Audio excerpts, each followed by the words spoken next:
After many years of giving academic presentation courses and training in Germany, it is quite clear that the main problem in presenting in English is indeed the many and varied language errors on the slides and either linguistically wrong when spoken or mispronounced.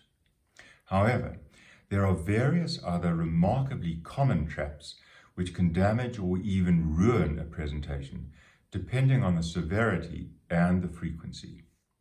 Firstly, cluttered, overcrowded slides that, as the saying goes, compete with the presenter are disastrous. And if they are just read to the audience, it makes it even worse.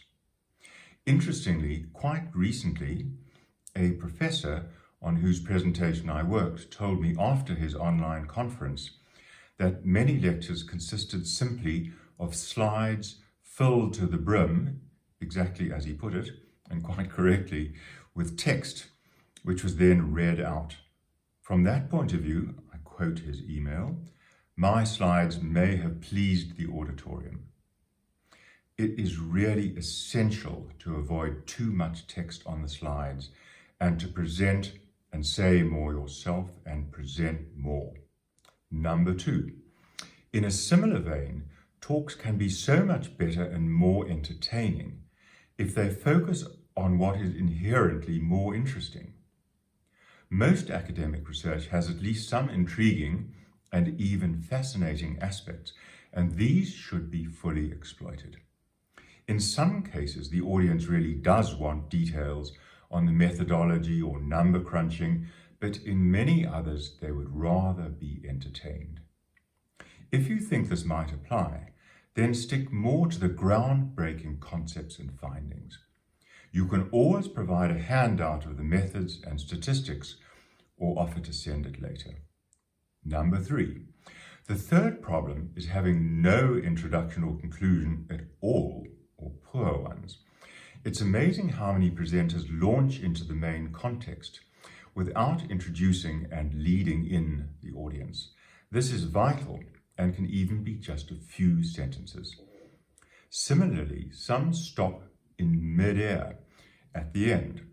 It is essential to tie things up meaningfully and draw some powerful conclusions based on what has gone before. Number 4, the use of voice is potentially complex, but the blunders in this context are often straightforward and easily remedied. The most common problems are talking too fast and without pauses, which are so vital for emphasis and letting the meaning sink in. There is an art to using pauses in various ways. For example, you can say, "This is one of our main findings and makes a real contribution," versus, "This is one of our main findings and makes a real contribution." It is also necessary to vary the pitch and pace to some extent in order to make things lively and interesting, as I am hopefully doing right now. Some words need to be stressed more and others less. Otherwise, one can sound a bit like a machine. It is also important not to run words together. How does this sound? Consumer surplus emerges in the experiment. Try this instead. Consumer surplus emerges in the experiment. Believe me, I have heard, but not understood, a lot of such joined words and phrases. Number 5. Body language too is a subject on its own and with a very large literature. But in brief, many presenters stand or sit badly and awkwardly, use their hands far too little or far too much. I have seen people make amazingly big hand gestures which have no connection whatsoever to what is said. If you use a gesture, then make sure that it has some kind of bearing on what you say. There may also be no eye contact, which is very bad, or it goes in the same direction all the time, or sometimes more to the wall than the people. Number 6, many academic presentations are just too serious. Humour makes an enormous difference, and there's often potential for a few witty comments, a cartoon or two, an amusing quotation or video, and much more. It is worth deliberately including some lighter material into the presentation from the start or later on. A little bit can go a long way in winning over the audience. Number 7. Dressing well is yet another potential stumbling block, and there is no shortage of magazines and even books with good advice. Funnily enough, I had just finished reading a really amusing new book of mine with wonderful photos on business dress for men and how bad it can be.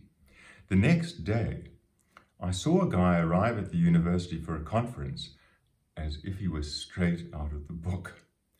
A haircut like the author emphatically advised avoiding, plus an ill-fitting suit that looked like it belonged to somebody else. One does not have to dress like George Clooney, whom the author praised as perfect as usual, but one must be careful with what one wears. Well, there you are. This is again a brief introduction to a number of issues, each of which is a subject with its own literature. But if you can prevent the basics from going wrong, you are well on the way to captivating the audience. However, to do this, you do need to practice your presentation in front of someone who is aware of all these dangers and will point them out. I can do this on Zoom, so if you are interested in a session or would like further information on this or other issues in the context of the video or my work, please get in touch. See you next time. Watch this space.